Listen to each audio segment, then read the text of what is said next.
Bem-vindas ao podcast Viagem com a Adri. Eu sou Adriana Ventura, educadora e professora.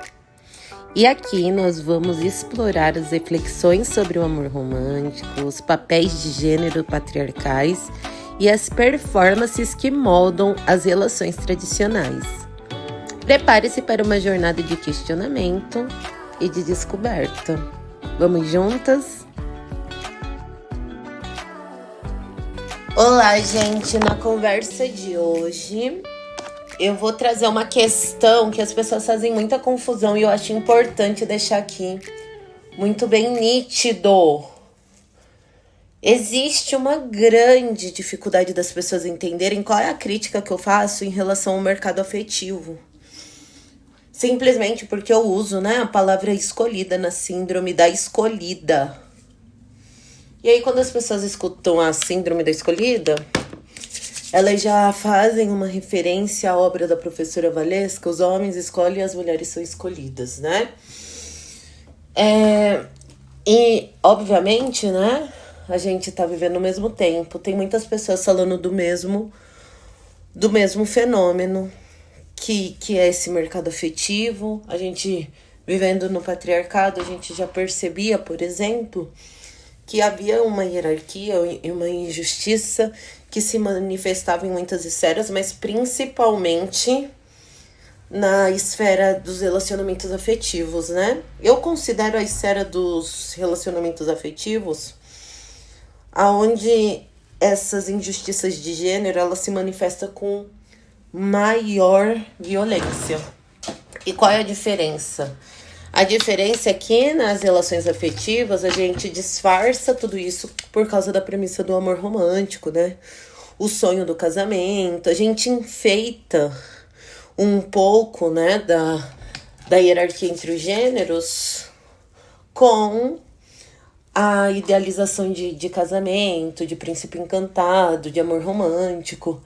E aí justamente ficar esperando esses papéis de gênero que estão completamente atrelados a todas essas violências, isso minimiza a nossa lucidez de enxergar os problemas na dinâmica que acontece principalmente nos relacionamentos afetivos, né? Principalmente, isso é que é importante a gente entender, acontece principalmente nos relacionamentos afetivos. Enfim, quando eu falo da perspectiva da síndrome da escolhida, porque ela não é uma tese, Ela é uma perspectiva de entender esse mercado afetivo em uma outra análise. Numa análise fora da ideia de relações tradicionais impostas pelo Ocidente. E aí, o que eu trago, para refletir aqui? Se existe um lugar a ser ocupado de maneira supostamente exclusiva na vida desses homens, qual seria, sabendo, ciente de todas as violências, de todos os problemas, qual seria, então, a vantagem disso? As mulheres, elas refletem muito sobre o fenômeno que acontece, sobre ser ou não escolhidas, mas parece que na hora do vamos ver, quando a gente precisa, de fato, pensar em ações concretas para lutar contra todas essas injustiças de gênero, a gente vai se deixando levar pelo amor romântico. Então, tem muitas mulheres que chegam na minha página, falando coisas do tipo, mas se não for assim vai ser como, Qual outra maneira? É aquela busca, constante por um modelo pronto. E é também uma tentativa, claro, uma tentativa ali visível de dizer que não tem outra maneira que seja, que seja viver a vida, as relações, as construções humanas, que não seja nesse modelo mamãe, papai e filhinhos, Que não seja através dessa lógica de formar a instituição casal com alguém e de ser feliz para sempre. Então essas mulheres, elas ficam numa busca de tentar convencer os homens de viver esse delírio romântico com elas. E aí que eu trago que é a síndrome da escolhida. São mulheres que já estão conscientes de toda a dinâmica, de toda a violência presente nessa dinâmica. Mas o caminho delas é você tentar convencer os homens a viver o modelo. Ou dizer que, para viver o mesmo modelo, eu vou encontrar aí uma exceção à regra. Então é muito comum na minha página chegar mulheres que se relacionam com homens, né, que têm relações tradicionais, falando sempre que no caso dela ela é uma exceção à regra. E eu não tô aqui dizendo que não tem exceção à regra, né? Mas esse próprio movimento dela vir à minha página falar que o caso dela é um caso que é uma exceção à regra, nos faz ter uma reflexão bem interessante de como esse movimento, né, ele é cruel com as mulheres. Essa tentativa de falar o meu é diferente disso tudo, eu tô ciente disso, mas comigo isso não acontece, é um perigo, né, também, porque a maioria das mulheres que vivem, elas não admitem para elas mesmas que elas estão vivendo essas relações. E aí, gente, para exemplificar, eu vou trazer o que tá acontecendo atualmente. Tá rolando uma briga pública entre duas celebridades, né? As duas são mulheres bem padrão. Essas mulheres, né, que casam com jogadores. E a gente acompanhou aí todos os problemas e as mazelas que elas tiveram nessas relações com esses caras, né? É aquela famosa troca, né? Elas entregam o troféu de ser belas, de ser aquele padrão esperado socialmente para compor essas relações. E mesmo nesses cenários que tem dinheiro, né? Que tem empregada, que tem vários privilégios que o dinheiro pode dar, que tem mansão, porque esses jogadores de futebol, eles ganham salários, né, exorbitantes. Ainda assim, a gente vai perceber as violências. E é o que está acontecendo desde ontem, com duas influências que casaram com jogadores de futebol. E aí aconteceu um processo muito interessante, né? Elas trocaram. Uma casou com um e o outro casou com o outro. As duas passaram pelas violências com seus respectivos esposos, né? Ou namorados, tiveram filho. A gente teve, mesmo de um cara milionário, o acionamento da justiça para não pagar o que ele não queria de pensão, enfim. Todo aquele enredo que a gente já conhece do verdadeiro foram felizes para sempre, né? Ou do não foram felizes para sempre. E aí, gente, o que tá acontecendo agora? As duas casaram, esses dias o casamento de uma delas foi lindo e maravilhoso. Quando eu entro nas postagens de páginas de fofoca, os comentários são sempre, ai, que lindo, que maravilhoso. Que é aquela visão, né, de que o casamento, né, que o relacionamento ele vai ser essa redenção só por causa de performar esse padrão e principalmente esse padrão que a gente expõe ali na internet, né? Porque essas relações são amplamente divulgadas, assim, né? Elas precisam muito desse holofote, até porque elas partem desse lugar de se validarem através das redes. Enfim, né? Teve o casamento agora, e agora tá surgindo alguns problemas relacionais que ficaram de outras relações, né? Então percebam, elas estão num novo conto de fada, elas trocaram os pares, uma pegou de um, o outro pegou de outra, e assim, respectivamente. Uma era casado com o que a outra tá casado agora, atualmente, né? E a outra também casou com o pai da filha da outra. Eu tô tentando não falar nomes, porque eu tô trazendo pra vocês só os exemplos. E o objetivo aqui, né, gente, não é expor a situação, é o que eu falo. A gente não pode expor a situação, mas expor o problema e perceber como ele é um problema estrutural que se reproduz né, se reproduz exatamente da mesma forma. Então, vamos lá, para não ficar confuso. Uma era namorada de um, ele pediu um filho, né? Falou que o sonho era ser pai. Aquele típico, né? Do sonho de ser pai. Ela tirou o DIU, né? Já que a mulher é sempre a responsável por isso sozinha. Ela engravidou. E aí, depois disso, depois de meses, ele abandonou, fez umas coisas assim bem problemáticas. E aí a gente vem acompanhando, desde do nascimento dessa neném, a gente vem acompanhando aí o que seria uma briga na justiça bem problemática dessa galera. Né? Eles vão tentando levar isso de boa, mas vira e mexe tem brigas assim homéricas entre eles. E aí, não contente, por causa dessa questão da paternidade, de pagar ou não pensão, não contente com todo esse problema, aí foi trocado. Um começou a se relacionar quando ela terminou, teve o filho, não deu certo, foi justiça, tudo isso, né? Devidamente exposto nas mídias e tudo mais. Foi discussão de muita pauta. E o que aconteceu? A que era esposa do atual começa a se relacionar e casa com o pai. Eles trocam. Ambos jogadores de futebol. Bom, agora começou uma briga, né, na justiça, novamente, né, uma briga pública, falando de todos os problemas que decorriam.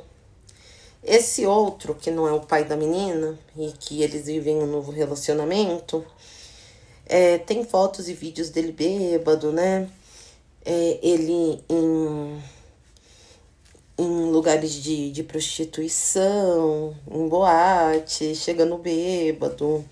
Enfim, ela vai trazer um monte de exposição de como nesses 7 anos de casado, esse homem, ele não foi longe de ser aquilo que a gente pode chamar, né, um homem ideal. Mas é hoje o homem ideal da outra. Porque é isso, né, gente? A gente troca lixo. Nem vou falar que a gente recicla, porque a gente nem recicla, a gente troca. E aí, por que isso ainda permanece? Por que isso acontece? Porque a gente ainda tem a expectativa de viver com novos pares o mesmo modelo problemático. E aí, toda vez que eu vou falar do mercado afetivo, né, e dessas problemáticas, a gente ficar ali esperando uma exceção, porque é o que eu falo, você não vai convencer o homem a viver esse mesmo modelo problemático que você. A gente precisa romper com a ideia de como esse modelo funciona, romper com a nossa necessidade de estar dentro de uma relação afetiva, porque isso vai fazer com que a gente tenha critérios e não aceite o primeiro só pra postar uma foto de casamento no Instagram, né? Principalmente essas relações tão efêmeras que são criadas, meu Deus. Essa galera tá apaixonada, tirando foto num dia, no outro já tá com outro, no outro já tá com uma criança. E envolve gravidez nessa baderna inteira que a gente chama de amor romântico, né? E a gente justifica muito isso com o amor romântico. E aí o que eu percebo das mulheres que é muito mais, né? Elas estão muito mais magoadas por não conseguirem ficar emplacando essas relações, que pra mim não tem nada de racionalidade, até porque o amor não pode ter, né? O amor é uma irracionalidade. Quanto mais irracional, menos tempo, menos planejamento, né?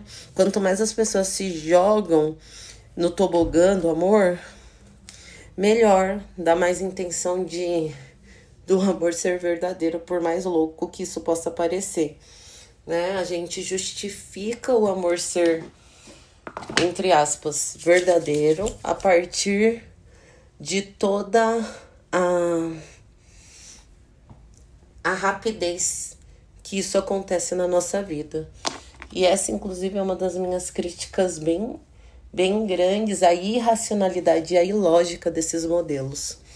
Mas por que eu trouxe o modelo desses jogadores e dessas influências lindíssimas, com filhos, com problemas na justiça, com pagou pensão, não pagou pensão, diminuiu pensão ou não? É que nas fotos, né, eu sempre vejo comentários de mulheres falando, ela merece ser feliz. E o que a gente faz agora, né?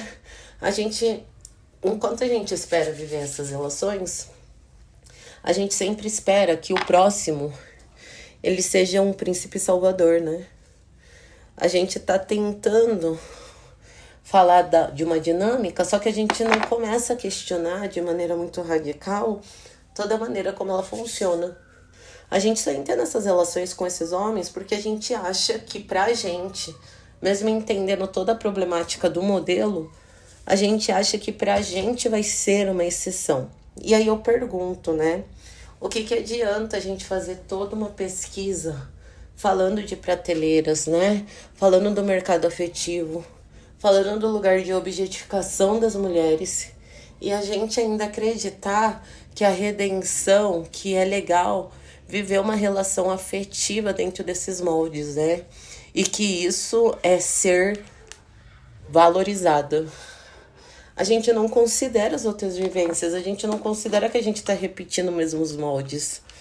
A gente não considera que a gente está repetindo o mesmo modelo problemático, só está mudando as caras, e essas caras já foram também problemáticas em outros modelos. E essa situação, esse exposit todo, essa baderna, né, midiática que está acontecendo com esses dois casais, que trocaram as casas, trocaram os pares, e os problemas continuam os mesmos, né? Trocou-se de problema. Agora eu vejo comentários, né, nessas páginas de fofoca, falando, como se o seu também não fosse, né?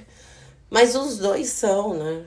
Os dois, na hora de viver essa relação de amor, né? Essa relação de verdade, essa relação que acontece num lapso, que acontece tão rápido. O homem, quando quer, ele já sumiu, ele já casou. A gente achar que isso é uma redenção para nossa vida e querer, né, ficar brigando, que a gente não foi assumida, ficar brigando por lugares numa prateleira, nos coloca ainda, né, como uma grande probabilidade de viver exatamente o mesmo modelo problemático. Se os pares são os mesmos, se os modelos são os mesmos, eles estão performando exatamente a mesma lógica de relacionamento afetivo, como que os problemas não seriam o mesmo, né? Eles só trocam, os problemas são trocados e a gente continua dentro dessa mesma estrutura. Então, quando a gente faz toda essa análise em relação a esse mercado afetivo, a objetificação, o que parece é que tem muitas mulheres que elas só estão questionando o fato de não ter sido escolhidas para essas relações. Elas não estão questionando toda a violência absurda que existe, né? E que parte não só do relacionamento, mas parte desse nosso desejo de ser assumida e de ser amada dentro dessa lógica de violência. Então, pois é, a gente tá trocando 6 por meia dúzia. E enquanto a gente esperar viver o mesmo modelo problemático, a gente vai trocar os pares e a gente vai ter os mesmos problemas. Porque o modelo é muito problemático, as expectativas que se cria dele é muito problemático, né? É literalmente trocar 6 por meia dúzia. E aí toda vez que eu falo, né, dessas problemáticas e dessas expectativas que nos adoecem principalmente, aparece alguém falando que vive a suposta exceção, né? Parece que as pessoas não entendem isso. E isso é realmente muito assustador para mim, nas mulheres. A gente problematiza todo o mercado, mas continuamos, né, achando que vamos ser a exceção à regra. E essa expectativa que toda mulher tem, a expectativa de toda mulher é viver uma exceção, né? Essa expectativa é o que nos mantém vulnerabilizadas nessa dinâmica. Porque se você sempre acha que vai ser exceção vivendo o mesmo modelo, você vai sempre estar ali na expectativa, né? Na expectativa por viver. E não só por viver, você baixa a guarda. Tem outra coisa interessante nessa situação que eu quero dizer, é que eu tô vendo, né, principalmente no dia, nessa semana, em que surgiu esses boatos, que foi exposto publicamente esses processos, tem duas mulheres defendendo os homens e os dois seguem, os dois que cometeram violências, que não pagaram pensão, que desejaram ter filhos e não bancaram, né, que abandonaram mulheres grávidas, que a mulher grávida foi deixada em casa enquanto ele buscava garotas de programa. Esses dois homens, né, tão iguais, agindo exatamente da mesma forma, eles estão em silêncio enquanto duas mulheres que vivem com homens exatamente como eles estão em público tentando defender. E essa é a parte mais assustadora, e isso meio que acontece nos comentários das minhas publicações, quando eu não vejo nenhum homem defendendo esse modelo, essa dinâmica, só que eu vejo inúmeras mulheres ali tentando provar para ninguém menos do que elas mesmas que a relação dela é diferente, né? Que o marido dela é o príncipe encantado, o redentor, o que faz tudo. Sempre tem alguma que traz, né? Como o marido dela é exceção, que ela tá muito desperta na dinâmica, mas ela vive a dinâmica porque no caso dela ela vive uma exceção. E não seria essa também uma utopia? Será que a gente não tá enxergando as coisas como tem que ser? Quantas dessas mulheres, assim como essas influencers, né, que estão ali brigando uma com a outra por dois homens que são exatamente iguais, elas estão brigando por homens que violentaram mulheres exatamente da mesma forma. Mas elas acreditam fielmente que com elas é e será diferente. Vocês entendem isso? As mulheres não conseguem ver. Então é por isso que eu desconfio muito quando a mulher levanta suas bandeiras para vir defender, principalmente na minha página, os seus próprios maridos ou namorados. Isso para mim já é um indício de que ela não tá conseguindo ver dentro da relação que ela tá, e ela não quer ver, justamente para permanecer nessa relação, as problemáticas, né? Gente, homens não precisam de advogadas. Você não precisa ser soldada do patriarcado. Até porque, né, a gente não vê homens defendendo mulheres. A gente vê homens julgando mulheres, né? Eles se juntam, eles se acolhem, eles se protegem. Quem nunca viu aqueles memes, né?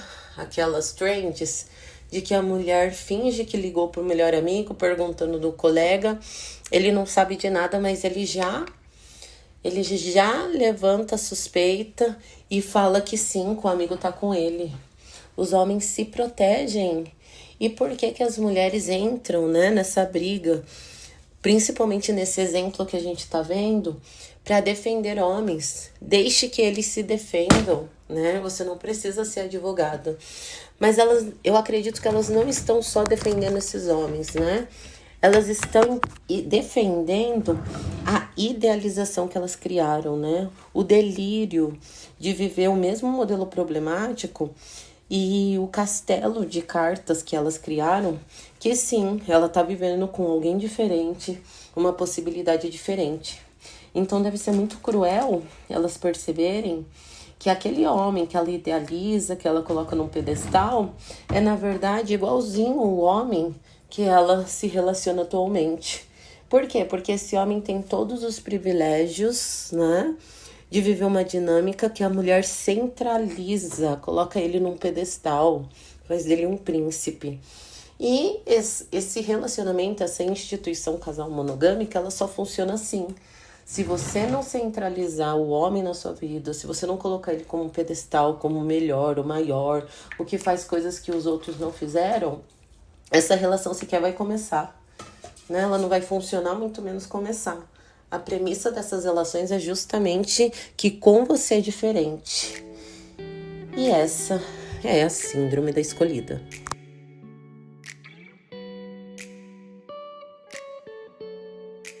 Esse foi mais um episódio de Viagem Quadri. se você gostou das reflexões que fizemos, vai gostar dos meus livros.